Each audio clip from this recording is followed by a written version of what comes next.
2023年2月26日，法国首都巴黎爆发了反北约要和平的示威活动，参与人数超过万人，并且在全国范围内各地开花。反北约的游行接连不断，层出不穷。3月17日，法国反对派政党爱国党领袖弗洛里安公开对媒体声称，如果我们继续听北约和美国的话，我们将永远不会实现和平，我们将走向第3次世界大战，并言辞强调，我们应停止反俄和反华的世界大战议程，这是完全疯狂的。这种论调在一众跟着美国后面亦步亦趋的欧洲国家里面，似乎有点不太合群。目前的北约有31个国家，其中29个是欧洲国家，可整个欧洲才40多个国家，也就是说，大半个欧洲都加入了北约。这时候，作为北约议员的法国公开站出来反对北约，显得有点玩味。而加入北约意味着什么呢？意味着把自己的国防建设全部交给了美国，美国指哪，大家都得跟着打哪。在苏联解体之后，作为和北约对标的华约组织也宣布解散，一时间北约有点闲得发慌，于是美国就开始制造假想敌。中东的阿富汗、伊拉克、叙利亚都成了美国的敌人，只要美国一招呼，北约的人都得跟着上。而现在俄罗斯似乎就是美国最大的几个假想敌之一，因此在俄乌战争爆发之后，美国几乎无所不用其极，贩卖军火、制裁、冻结、掠夺俄罗斯资产，又肆无忌惮的印钱、加息，源源不断的给乌克兰运送军火。美国早就天怒人怨，而俄罗斯又是很难打趴下的军事强国。因此，佛罗里安才担忧地认为，听北约和美国的话，会走向第3次世界大战。美国挑唆战争和招募北约成员有啥好处？主要有2条：一是靠着贩卖军火大发战争财；二是通过刻意制造危机感，让北约的小弟们加深对自己的依赖。但北约里终归还是有明白人的，法国就是不愿意学着其他北约国家对美国的战争政策亦步亦趋，也不愿意当美国的附庸。法国还不仅是光过嘴瘾，他之前还真干过。说到这儿，这就不得不提上世纪那位天降猛男戴高乐。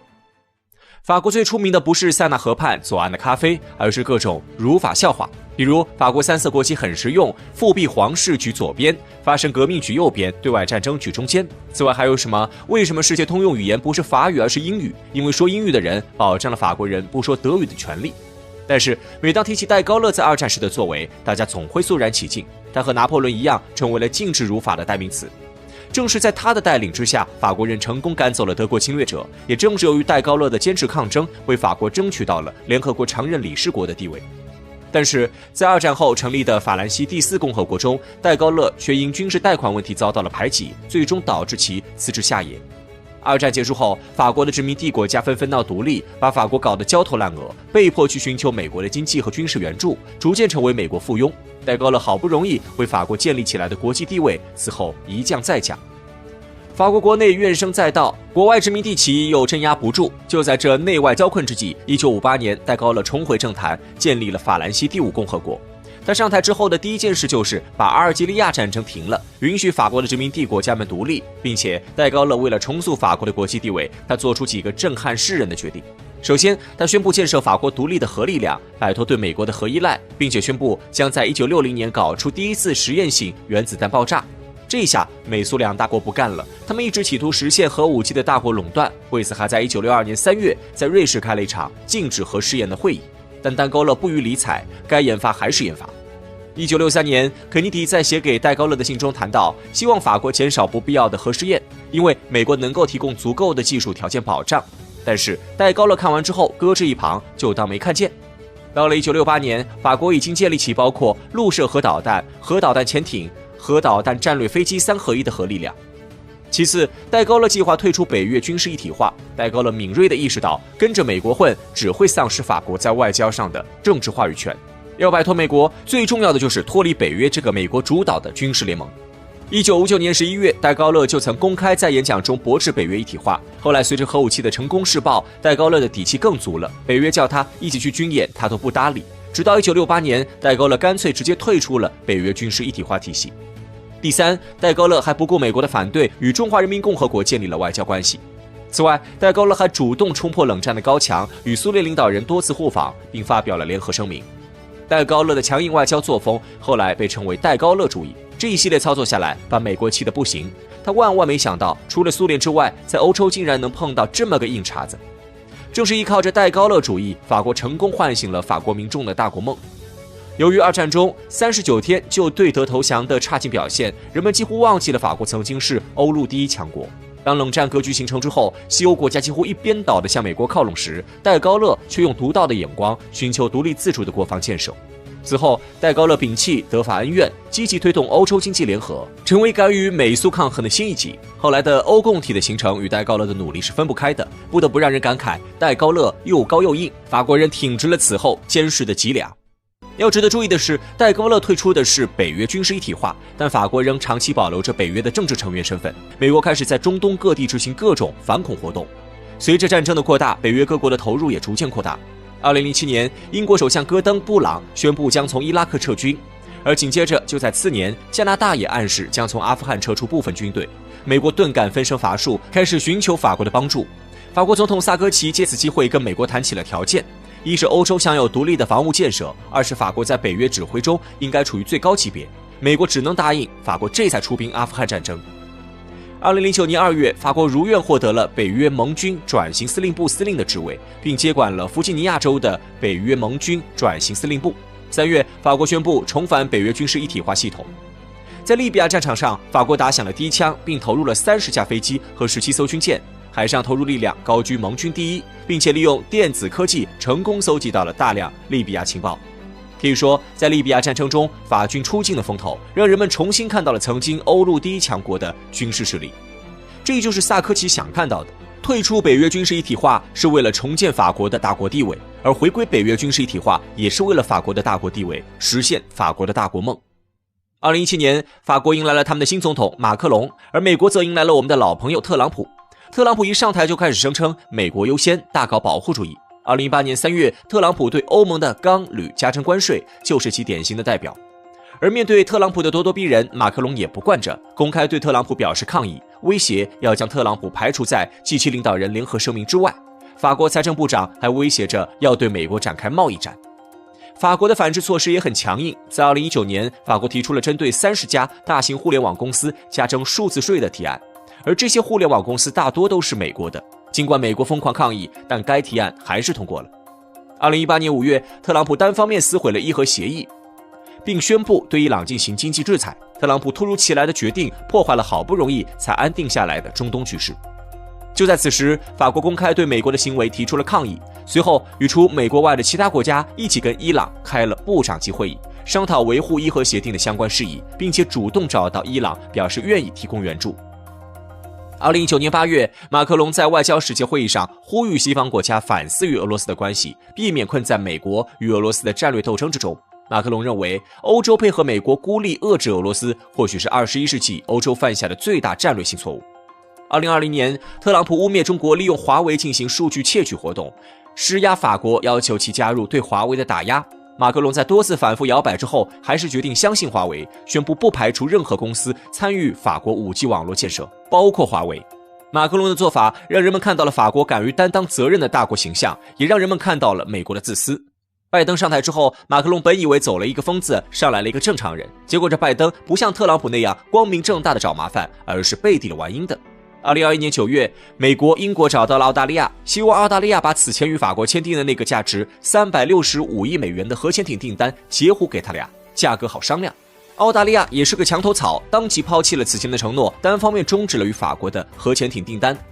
这笔订单是5年前法澳之间都已经谈妥了的，澳大利亚突然反悔，让法国愤怒不已，怒至其表里不一，还打电话跟拜登吵了一架。结果没2天，就在同一年的12月，美国又再次抢单，美国又去抢了法国与希腊谈成的防务协议。3个月前，马克龙刚谈好的价值35亿美元的3艘护卫舰的单子，结果美国看着眼馋，又宣布将出售4艘军舰，价值69亿美元，这可把马克龙恶心坏了。马克龙看清楚了美国的嘴脸，更加坚定地奉行起独立自主的外交方针。马克龙是这样说的：法国有盟友与伙伴，与美国有价值观共识，但法国始终坚持独立的外交政策，法国不会选边站队，更不会做任何大国的附庸。这一点在马克龙与华的关系上可见一斑。就在近几年，美国加紧恶化战略的同时，法国却跟中国关系越来越好。在今年4月初，马克龙访华，与我国签订了50多项合作协议，其中尤其以价值200亿美元的160架飞机订单最为显眼。随后，在访问荷兰期间，有记者在谈到法国与美国关系时，马克龙则回答：成为盟友并不代表要成为附庸，不代表我们没有独立思考的权利。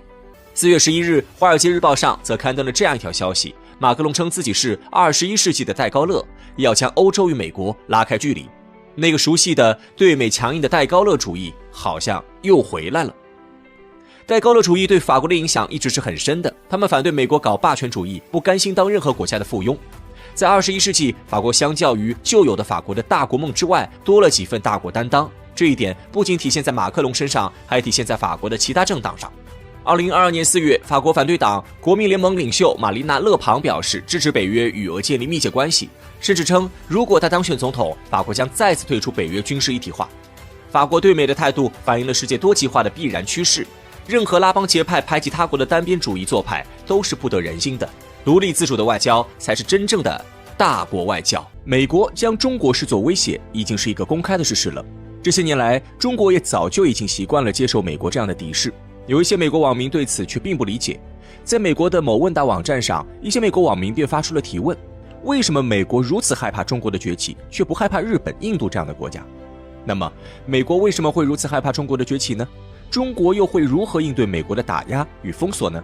中美两国之间这场激烈的博弈又将会以什么样的方式结束呢？其实早在上个世纪80年代，中美两国就曾经产生过广泛的联系。那个时候的中国刚刚开始改革开放，非常迫切的需要来自美国的各种援助，而美国也急于在国际地缘政治博弈的结局中拉拢中国一起对抗苏联，于是双方一拍即合，结成了合作伙伴。虽然在这个过程当中，美国时不时还会给中国制造一些麻烦，但从整体上来看，美国并没有将中国当作潜在的对手。直到本世纪初期，中国通过加入世贸组织等一系列的举措，实现了经济上的腾飞，美国才逐渐意识到，中国已经不再是当年那个需要万事依靠美国的小伙伴了。从奥巴马执政时期开始，美国政府的内部就出现了一些要求打压和抵制中国的声音，特别是在中国的经济总量超过日本，跃升为世界第2位之后，这让美国人感到更加恐慌不安。于是，在特朗普上台之后，美国对中国的全面打压就此开始。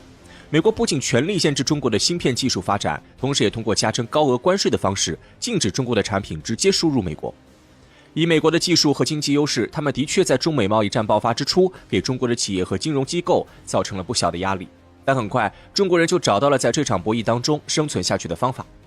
我们通过扩张与第三世界国家的贸易，逐渐掌握了对美博弈的主动权，同时有效地弥补了美国加征高额关税之后，我国企业所遭受的经济损失。美国人逐渐发现，中国原来并没有那么好对付。在连续几年的制裁和打压手段之下，中国不但没有变得更弱，反而是美国在脱离了与中国的经济接触之后，产生了诸多的社会问题。原先有大量的美国企业和工人都要靠着对华贸易吃饭，在中美两国爆发了经贸冲突之后，这些美国的企业和工人就失去了饭碗，他们也因此成为了美国社会的不稳定因素。最关键的是，中国也不是任人宰割的羔羊。面对美国接二连三发起的对华制裁和限制性措施，中国也很快拿出了反制的手段，而美国也展现出了孱弱的一面。似乎从这一刻开始，中国也真的成为了美国的威胁。中国的第一个反击手段表现在金融市场上。自从美国加强了对我国的打压措施之后，中国选择通过不断抛售美债的方式来增加美国的金融压力，因为美国政府长期保持着不健康的财政状况。到了如今，美国政府几乎所有的运转资金全部都要依靠借债来维持，美债也已经达到了35万亿美元之多。这个数字不仅仅相当于中国、英国、德国、日本和印度等国的经济总量之和，甚至还相当于美国自身国民生产总值的 1.5 倍。中国在这个节骨眼上选择抛售美债，无疑大大削减了全世界金融投资者对美债的信心。根据美国财政部公布的最新数据显示，今年5月份，中国又一次选择做出了抛售美债的动作。经过这一番动作，中国手中持有的美债总数已经下降到了7684亿美元。更有意思的就是，连美国的铁杆盟友日本也紧跟着中国的脚步开始抛售美债了。尽管日本在抛售了220亿美元的美债之后，其手中持有的美债总数依然超过了11000亿美元。中日两国接连抛售美债，对国际金融市场造成的影响无疑是巨大的。中国的第二个反制手段来自于贸易管控。根据我国新出台的稀土资源管理办法，我国政府将来会进一步加强对稀土资源出口工作的管控力度，并严格打击稀土资源走私活动。众所周知，美国的军工企业想要造出举世闻名的装备，就必须要依赖从中国进口的稀土资源。在中国宣布对稀土资源加强管制之后，许多美国的军火商立刻就陷入了焦头烂额的地步。因为中国和俄罗斯在世界稀土贸易供应链当中占据着无可替代的地位，可偏偏美国又在外交和军事领域将这2个国家统统拉黑了。这一番操作相当于斩断了自己的手脚。中国的第3个反制措施来自于文化交流领域。今年我国已经宣布对数十个国家的公民采取了免签措施，这无疑是在西方世界里释放了一颗重磅的文化炸弹。来到中国之后，很多西方国家民众对中国的印象都有了大幅度的改善。西方国家媒体此前针对中国做出的一系列妖魔化宣传，在这些现实面前全部宣告破产。当西方各国的民众看到奉行社会主义制度的中国能够发展得如此迅速，并取得举世瞩目的发展成果之后，很多人甚至会因此对美国的国家制度产生深深的怀疑。比如有外国网友就在国外知名的视频网站 YouTube 上指责美国某些地区的治安环境过于糟糕，并指出这是美国政府无能所导致的结果。面对中国在文化领域发动的反攻，美国及其西方盟友几乎没有任何招架之力，因为他们不可能完全拒绝中美双方的民间交往活动。我们在观察了目前中美2国的政治态势之后，不得不承认一个非常悲哀的事实：当前主导美国政治局势的政客大多都崛起于冷战期间，甚至包括美国的现任总统拜登也经常会说出一些冷战时期的旧观点。这些政客的头脑里还保留着大量冷战时期的思维，在他们看来，中国只不过是一个经济上更加强大的苏联，他们根本意识不到中国不是苏联，也不会成为苏联。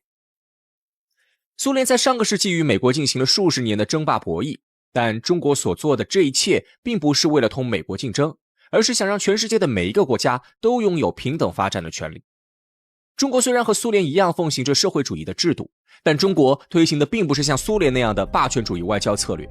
在中国的外交策略当中，每一个国家都应该平等地看待彼此，所有的国家都应该团结起来反对霸权主义和强权政治。也正因为如此，今天的中国外交团队才会不断地在中东局势、俄乌冲突中倡导和平与谈判，尽可能地帮助各方凝聚共识，避免冲突。不可否认的是，中国所做的这一切的确触动了美国在全球范围内称王称霸的根基。于是很多美国人认为，中国是想通过这样的手段来与美国竞争全球霸主的位置。8月1号，美国总统拜登签署的最新版美国国家反间谍战略文件，也只不过是这场世纪性的博弈棋局中一朵小小的水花。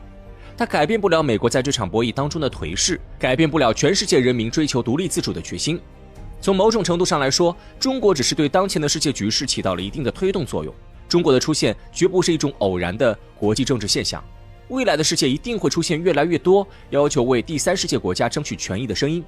只不过，中国恰好站在了时代的风口上，成为了全世界发展中国家的领头羊。那么，中国自然而然的就会挑起全世界发展中国家的希望，来同以美国为中心的旧秩序做斗争。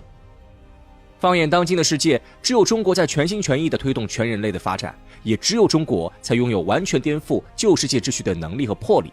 对于这一点，美国的政客也看得无比清晰。所以，中美之间的对抗与博弈就成为了一种不可避免的趋势。但中国的身后站着的是全球几十亿渴望公平与发展的民众，而美国所代表的国际精英主义者，未来一定会淹没在世界人民的浪潮之中。未来不仅是属于中国人的，更是属于全世界人民的。美帝国主义及其仆从国当前所做出的一切挣扎，都会成为旧世界秩序的葬送剧。一套更加公平、更加光明的体系，将在旧秩序的废墟上绽放出独属于自己的光芒。